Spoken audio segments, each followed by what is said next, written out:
Olá, pessoal, sejam bem-vindos a mais uma aula de História. Na aula de hoje nós vamos falar sobre formação dos Estados modernos. Quando observamos o mapa da Europa, atualmente, vemos países já organizados com fronteiras definidas, governos e identidade nacional. Mas nem sempre foi assim. Durante boa parte da Idade Média, a Europa era fragmentada em feudos e comandada pelos senhores feudais que possuíam autoridade local. Os reis tinham pouco poder político e, a partir já da Baixa Idade Média, várias mudanças econômicas, sociais e políticas começaram a transformar essa realidade.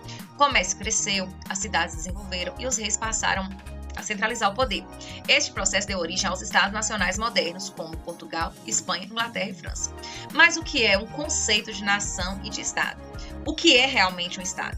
O estado é uma organização política administrativa que controla um território, uma população por meio de leis e instituições. Para existir um Estado, são necessários 4 elementos fundamentais. São os territórios, que são os espaços geográficos controlados pelo governo, população, que são as pessoas que vivem neste território, o governo, que é a autoridade responsável pela administração política, e a soberania, que é o poder de tomar decisões sem depender de outro Estado. Por exemplo, o Brasil é um Estado, porque ele possui território definido, população, governo e soberania. Mas o que é uma nação? A nação está ligada à identidade cultural de um povo. Uma nação geralmente compartilha língua, costumes, tradições, religião, história, sentimentos de pertencimento. Ou seja, uma nação é um conceito mais cultural e emocional, e o povo pode formar uma nação mesmo sem possuir um Estado próprio. Por exemplo, um exemplo atual.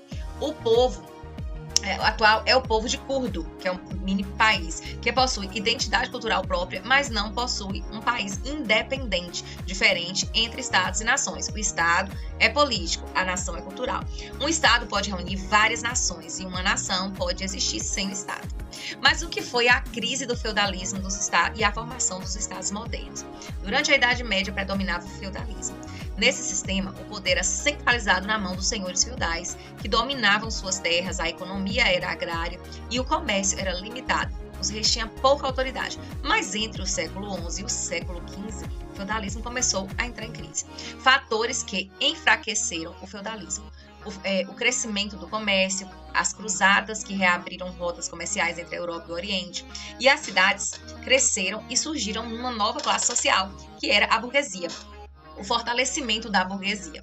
Os burgueses, eles precisavam de estradas seguras, moedas padronizadas, estabilidade política, diminuição de guerras feudais. Por isso, eles passaram a apoiar os reis.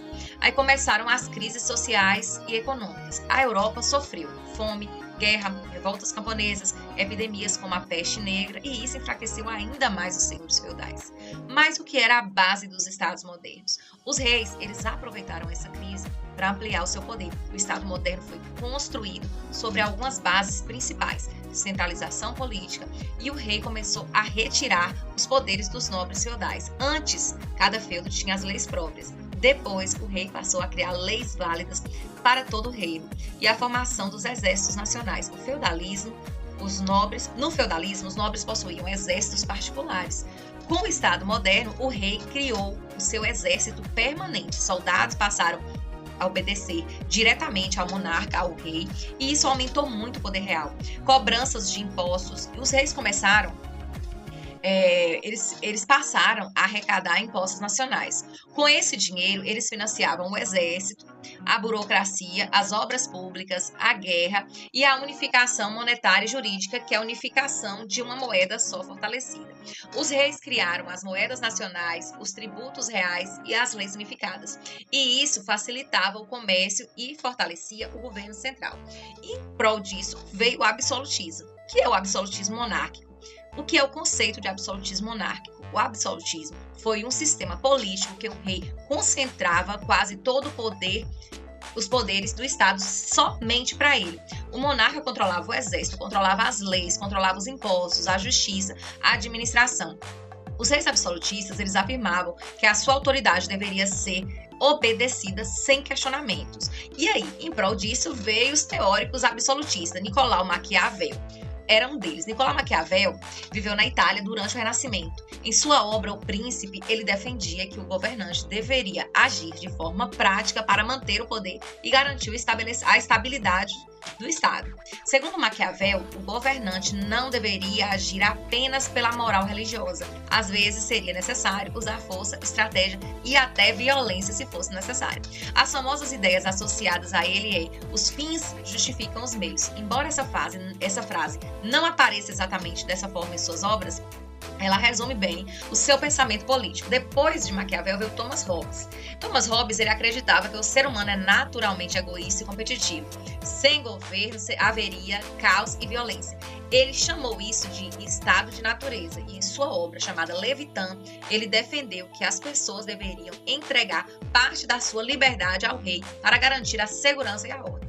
Depois disso veio Jean-Jacques Bossuet, que ele defendia a teoria do direito divino dos reis. Segundo ele, o rei governava por vontade de Deus. Desobedecer ao rei seria desobedecer ao próprio Deus. Essa teoria fortaleceu o absolutismo na França. E aí depois veio a formação do Estado de Portugal. No contexto histórico, Portugal foi o primeiro Estado nacional moderno da Europa. A sua formação ocorreu durante a luta dos cristãos contra os muçulmanos na Península Ibérica, que foi nas Cruzadas Santas. Esse conflito ficou conhecido como Reconquista. O condado de Portucalense, que era o de Portugal, a região portuguesa fazia parte do Reino de Leão.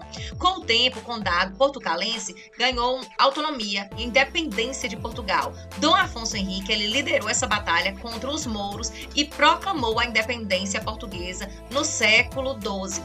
E depois, em seguida disso, veio também a Revolução de Avis, que foi um conflito político que fortaleceu a monarquia portuguesa. A burguesia apoiou Dom João I, porque queria estabilidade econômica, o incentivo ao comércio marítimo e entre outras vantagens que eles teriam. Essa aliança entre o rei e a burguesia ajudou Portugal a iniciar as grandes navegações. Mas houve a formação do Estado da Espanha em seguida disso. A Espanha também surgiu durante a Reconquista. A Península Ibérica ela era dividida em vários reinos cristãos, e os principais eram Castela, Aragão, Navarra e Leão. A união de Castela e Aragão foi o casamento entre Fernando II de Aragão e Isabel I de Castela, que fortaleceu essa união espanhola. Eles ficaram conhecidos como os reis católicos, quando houve a conquista de Granada. Em 1492, os espanhóis conquistaram Granada, que foi o último território muçulmano da Península Ibérica. Esse evento marcou o fortalecimento da monarquia espanhola e a consolidação do território da Espanha. A intolerância religiosa. Os reis espanhóis também buscaram unificar a religião e houve perseguição contra judeus, contra muçulmanos, contra pessoas acusadas de heresia. A Inquisição espanhola foi utilizada para combater grupos considerados contrários ao catolicismo. Aí depois veio a formação do Estado da Inglaterra.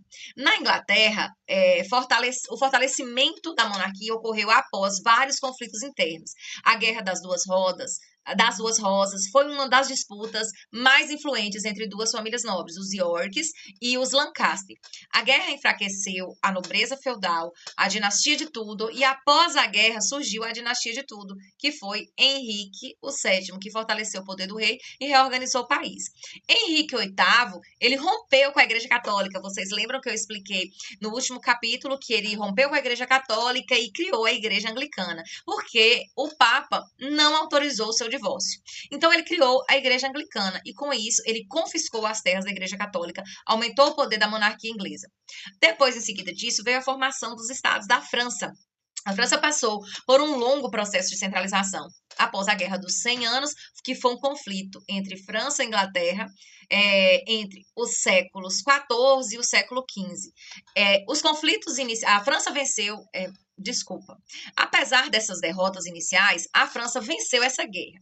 Em consequência da guerra, essa guerra fortaleceu o sentimento nacional francês e a autoridade do rei também. Os nobres perderam o poder militar, a centralização francesa, e os reis franceses passaram a criar impostos nacionais e a organizar burocracias, formar exércitos permanentes. Luís XIV e o auge do absolutismo. A França, nesse período, ela desenvolveu um processo chamado absolutismo. A França foi o país mais absolutista que teve. Como eu já tinha dito para vocês, o absolutismo era o poder concentrado totalmente nas mãos do rei. E Luís XIV, ele foi o rei mais absolutista, tanto que ele é famoso pelaquela frase, o Estado sou eu. Luís XIV representa o auge do absolutismo francês durante essas décadas. E ele concentrou enorme poder. A sua frase mais famosa, como eu acabei de dizer, o Estado sou eu, durante o seu governo, a corte de Versalhes controlava a nobreza. O rei concentrava decisões políticas e econômicas. Concluindo, nosso assunto que não foi pouco hoje, né? A formação dos Estados nacionais modernos representou uma grande transformação na Europa. O feudalismo perdeu força, o rei centralizava o poder e surgiu também as monarquias fortes em países como Portugal, Espanha e Inglaterra.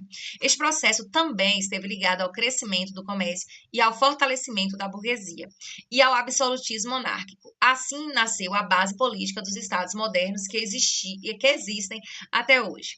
Gente, eu espero que vocês tenham compreendido o nosso conteúdo. Se você não compreendeu, volte, assista o vídeo novamente. Fique com Deus e até a próxima aula.